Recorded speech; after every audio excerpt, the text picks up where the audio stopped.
Uma das principais características que diferencia um bom concurseiro de um concurseiro mediano é estar antenado às eventuais alterações no estilo de prova e nas características de bancas de concurso.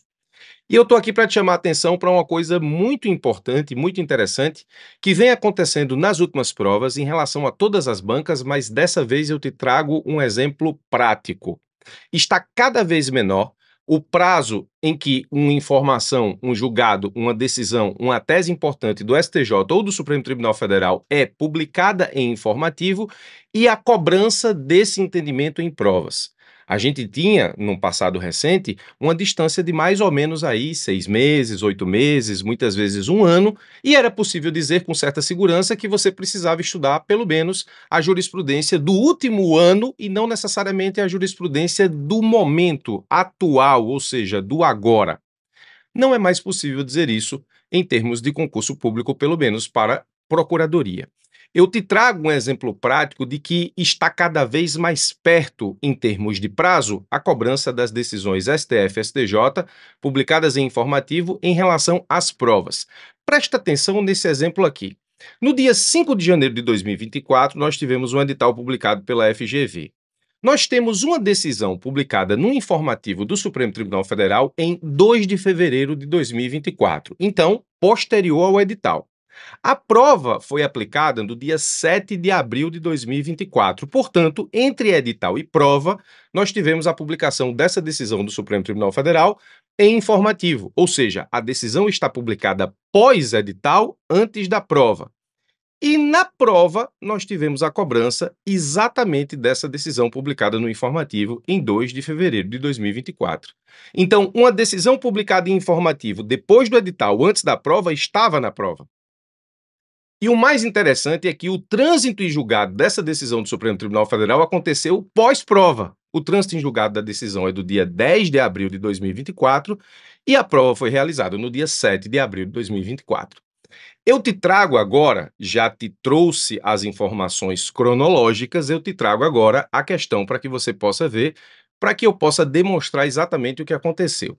A questão 20, para o cargo de procurador da Assembleia Legislativa do Estado do Paraná, trouxe o seguinte enunciado: apesar da igualdade ser um direito fundamental, mulheres e homens possuem tratamentos distintos em relação aos seus direitos, como, por exemplo, a diferença entre o período garantido de licença maternidade e de licença paternidade.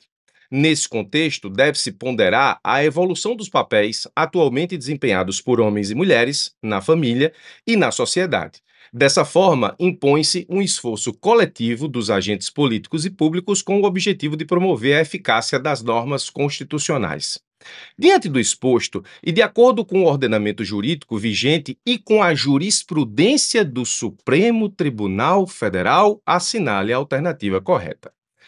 A questão está te pedindo a jurisprudência do Supremo Tribunal Federal. Jurisprudência essa que, volto a dizer, foi publicada em informativo depois do edital, antes da prova, com trânsito e julgado pós-prova.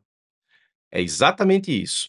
A letra A diz: a ausência de regulamentação da norma constitucional referente à licença paternidade provocou uma omissão inconstitucional, uma vez que a efetivação do referido direito reflete a necessidade de proteção da família e da infância. Posso te assegurar que essa é a alternativa correta. Então, marcaríamos um X aqui.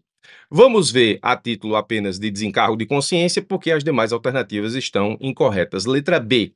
A inconstitucionalidade da norma, que prevê o prazo de 5 dias para a licença paternidade, uma vez que o princípio da igualdade garante aos homens período igual ao da licença maternidade. Não está correto isso aqui. Primeiro, o Supremo não disse haver inconstitucionalidade na norma que prevê o prazo de 5 dias para a licença paternidade. Essa norma está no ato das disposições constitucionais transitórias. A inconstitucionalidade dessa norma não é o objeto da ADO. A norma que define o prazo da licença paternidade está prevista no ato das disposições constitucionais transitórias e garante, em homenagem ao princípio da isonomia, que pessoas diferentes tenham tratamentos distintos, não havendo necessidade de edição de nova regulamentação sobre o tema, que está equivocado. A DCT prevê justamente o prazo de 5 dias para a licença paternidade. Então, vimos que a letra B aqui está equivocada, vimos que a letra C também está equivocada. Na letra D, Em razão da ausência de regulamentação legal acerca do prazo razoável de licença paternidade, deverá ser aplicado imediatamente o prazo da licença maternidade a todos os cuidadores da criança nos seus primeiros meses de vida. Isso aqui também está errado. O Supremo disse que o prazo de 5 dias da licença paternidade continua em vigor, estabeleceu um prazo para que o Congresso Nacional regulamente ou normatize, nos termos da Constituição Federal, o prazo para a licença paternidade, mas não estabeleceu que se aplicaria, no caso, o prazo da licença maternidade. O Supremo disse que se o Congresso Nacional não fizer, o Supremo o fará. Nós vamos ver daqui a pouco a tese fixada na ADO 20 do DF. E, por último, a letra E que diz: a norma que trata da licença paternidade é direito social previsto em norma infraconstitucional, portanto, a ausência de regulamentação do referido direito provocou uma omissão ilegal e não inconstitucional. Não, a omissão é inconstitucional, foi justamente o que disse o Supremo na ADO 20 do Distrito Federal. Essa decisão foi publicada em informativo no dia 2 de fevereiro de 2024, informativo 1121 do Supremo Tribunal Federal. E para responder essa questão, você teria que saber a tese fixada nessa ADO que diz assim, ó: existe omissão inconstitucional relativamente à edição da lei regulamentadora da licença paternidade prevista no artigo 7º, inciso 19 da Constituição Federal. 2. Fica estabelecido o prazo de 18 meses para que o Congresso Nacional sane a omissão apontada, contados da publicação da ata de julgamento. E 3. Não sobrevindo à lei regulamentadora do prazo acima estabelecido, portanto, do prazo da licença paternidade, caberá a este tribunal fixar o período da licença paternidade. Então, o Supremo não tocou na constitucionalidade ou inconstitucionalidade no que diz respeito ao prazo de 5 dias do ADCT. Só disse que existe omissão inconstitucional no que diz respeito à ausência de regulamentação do prazo da licença paternidade e que o Congresso Nacional tem 18 meses para sanar a omissão, não o fazendo, o Supremo o fará. Ou seja, o Supremo vai definir o prazo da licença paternidade. E aí, se vai ser igual ao da licença maternidade ou não, nós vamos ter que esperar exatamente o Supremo Tribunal Federal em julgamento complementar a ADO 20 do DF, se o Congresso Nacional, em 18 meses, não sanar a omissão. O Supremo disse, nos termos do julgado, que a falta de lei regulamentadora da licença paternidade constitui omissão inconstitucional por parte do Congresso Nacional. E aí, a letra A está correta justamente porque diz que a ausência de regulamentação da norma constitucional referente à licença paternidade provocou uma omissão inconstitucional, uma vez que a efetivação do referido direito reflete a necessidade de proteção da família e da infância.